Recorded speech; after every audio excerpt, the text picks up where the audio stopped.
உங்களுக்கு க்ளோஸ் ஆன பீப்புள் உங்களை விட்டு தூரமாக போகும்போது உங்களோட ஹார்ட் ஹெவியாக ஃபீல் ஆகுதா அண்ட் உங்களோட மைண்ட் ரொம்ப ஒஸ்ட்டாக ஃபீல் ஆகுதா? ஸோ இந்த மாதிரி ஆகுதுன்னா இது ஓவர் அட்டாச்மெண்ட் கிடையாது, இதுதான் செப்பரேஷன் ஆன்சைட்டி. உங்களுக்கு நெருக்கமானவர் தூரமாக போன உடனே உங்கள் மைண்டானது ஒரு ஃபியர் மோடுக்கு போகும். பாடி ஸ்டொமக் டைட் ஆகிறது, ஹார்ட் பீட் இன்க்ரீஸ் ஆகிறது, ஒரு க்ரையிங் ஃபீல். இது கிட்ஸுக்கு மட்டும் இல்லை, அடல்ட்டுக்கும் வரும்.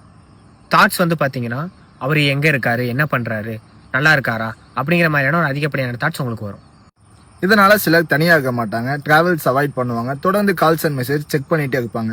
ரீசன் என்னன்னா அந்த பர்சன் அவங்களுக்கு ரொம்ப சேஃப்டி அப்படின்னு மைண்ட் ஃபிக்ஸ் பண்ணியிருக்கும். டக்குன்னு அவங்கள விட்டு போனதும் டேஞ்சர் அலாரம் பிரெயின் கொடுக்குறது. இதை கண்ட்ரோல் பண்ண முடியுமான்னு கேட்டிங்கன்னா கண்டிப்பாக முடியும். கொஞ்சம் கொஞ்சமாக அந்த நபரை விட்டு விலகி வாழ்வதற்கு உங்களுக்கு பழக்கப்படுத்தலாம்.